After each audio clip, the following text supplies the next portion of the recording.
আম খেতে কে না ভালোবাসে। আর সেই আম দিয়ে যদি সুন্দর ঠান্ডা পুডিং বাড়িতেই বানিয়ে ফেলা যায় তাহলে তো কোনো কথাই নেই। নমস্কার বন্ধুরা, আমি সঞ্চারী আর আমার চ্যানেল এইচ কুকিংয়ে আপনাদের সকলকে স্বাগত। আজকে আপনাদের সাথে শেয়ার করব খুব সহজ উপায় আমের পুডিংয়ের একটা রেসিপি, যেটা বানাতে আপনার না লাগবে ডিম, না লাগবে কাস্টার্ড পাউডার। ঘরে থাকা উপকরণ দিয়ে কিন্তু খুব সহজেই আমের পুডিং বাড়িতে বানিয়ে ফেলতে পারবে। আমের পুডিংটা বানানোর জন্য আমি নিয়েছি দুটো বড় মাপের হিমসাগর আম। তারপর আমগুলোকে ছোট ছোট টুকরো করে কেটে নিয়েছি। এবার আমের একটা স্মুথ পেস্ট প্রথমে বানিয়ে নিতে হবে। তার জন্য একটা মিক্সার গ্রাইন্ডারে আমের টুকরোগুলোকে দিলাম। কোনো রকম জলের ব্যবহার না করেই একটা স্মুথ পেস্ট বানিয়ে নেব। গরমকালে কিন্তু সবসময় ঠান্ডা ঠান্ডা কিছু খাওয়ার মন করে, আর যেহেতু আমের সিজন, আম দিয়ে অবশ্যই এই রেসিপিটা ট্রাই করবেন, খেতে কিন্তু দুর্দান্ত লাগবে। আমের পুডিংটা বানানোর জন্য আমি নিয়ে নিয়েছি 500 ml মতো দুধ। পুরো দুধটা নিচ্ছি না, অল্প একটু দুধ বাঁচিয়ে বাকি দুধটাকে একটা বড় পাত্রের মধ্যে নিয়ে নিলাম। তার মধ্যে দিয়ে দিচ্ছি 4 থেকে 5 চামচ পরিমাণে চিনি। এবার যে আমগুলো আপনি পুডিং বানানোর জন্য ব্যবহার করবেন সেগুলো যদি অত্যন্ত কড়া মিষ্টি হয় তাহলে আপনাকে চিনির ব্যবহার কম করতে হবে, আর আমের মিষ্টত্ব যদি একটু কম থাকে তাহলে চিনি একটু বেশি দিতে হবে। আমি এখানে যে আমগুলো ব্যবহার করছি অত্যন্ত কড়া মিষ্টি, তাই আমি 4-5 চামচ চিনি দিয়েছি। এবার আমের যে পিউরিটা সেটাকেও দুধের মধ্যে দিয়ে খুব ভালোভাবে প্রথমে মিশিয়ে নিচ্ছি। খুব ভালোভাবে সব কিছু মিশে গেছে। এবার একটা প্যানের মধ্যে এই মিশ্রণটাকে ঢেলে দিচ্ছি। মিশ্রণটা যখন প্যানের মধ্যে ঢালছি তখন গ্যাসের ফ্লেমটাকে রেখে দিয়েছি পুরোপুরি মিডিয়ামে। এবার স্প্যাচুলা দিয়ে প্রথমে এটাকে খুব ভালো করে একটু মিশিয়ে নেব, নিয়ে এটাকে বয়েল হতে দেব। যে পরিমাণ দুধ এখানে রয়েছে সেটাকে একটুখানি শুকিয়ে হালকা একটু প্রথমে গাঢ় করে নিতে হবে। সেই জন্য গ্যাসের ফ্লেমটাকে মিডিয়ামে রেখে অনবরত নাড়াচাড়া করে এটাকে একটুখানি গাঢ় করে নেব। যতক্ষণ না এটা ভালো মতো জাল হচ্ছে ততক্ষণ কর্নফ্লাওয়ারের একটা স্লারি প্রথমে বানিয়ে নেব। তার জন্য এখানে আমি প্রায় 2.5 চামচ মতো কর্নফ্লাওয়ার নিচ্ছি। দুটো আম, 500 ml দুধ, সেই জন্য এখানে কর্নফ্লাওয়ার নিচ্ছি আমি 2.5 চামচ।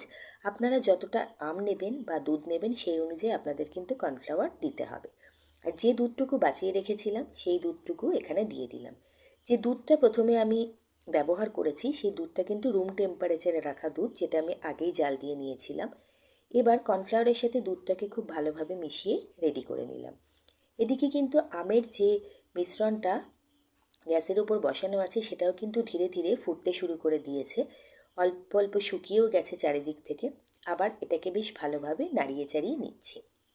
মোটামুটি 5 থেকে 6 মিনিট এই মিশ্রণটাকে, দুধ আর আমের মিশ্রণটাকে ভালো করে ফুটিয়ে নেবেন মিডিয়াম টু হাই ফ্লেমে, যাতে এটা পরিমাণে একটু শুকিয়ে কমে যায়। তারপরে কিন্তু এই কর্নফ্লাওয়ারটা এর মধ্যে অ্যাড করতে হবে। তো ভালোভাবে সব কিছুকে আবার নাড়িয়ে চাড়িয়ে নেওয়ার পর এবার আমি কর্নফ্লাওয়ারটা এর মধ্যে অ্যাড করব।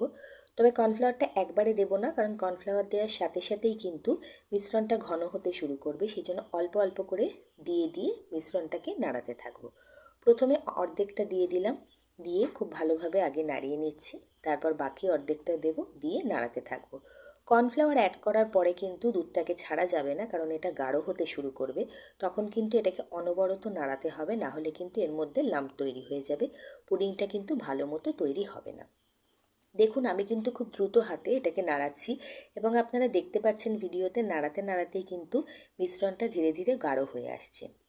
এইভাবে কিন্তু কর্নফ্লাওয়ার দেওয়ার পরে 2 থেকে 3 মিনিট মিডিয়াম ফ্লেমে এটাকে কন্টিনিউয়াস নাড়াচাড়া করতে থাকবো। আমি এখানে কিছু আমের টুকরোও অ্যাড করব, কারণ পুডিংটা ঠান্ডা অবস্থায় যখন আমরা কাটবো পরে খাওয়ার সময় যখন ছোট ছোট আমের টুকরো মুখে আসবে খেতে খুব ভালো লাগবে। সেই জন্য কিছু আমকে খুব ঘন কুচি করে আমি কেটে রেখেছিলাম, সেটাই কর্নফ্লাওয়ার দিয়ে একটু নাড়িয়ে নেওয়ার পরে আমি অ্যাড করছি শেষ পর্যায়ে এসে। প্রথম দিকে দিলে কি হবে, আমের টুকরোগুলো গলে গলে যাবে। আমের টুকরোগুলোকে ইনট্যাক্ট রাখার জন্য আমি শেষের দিকে এসে অ্যাড করলাম।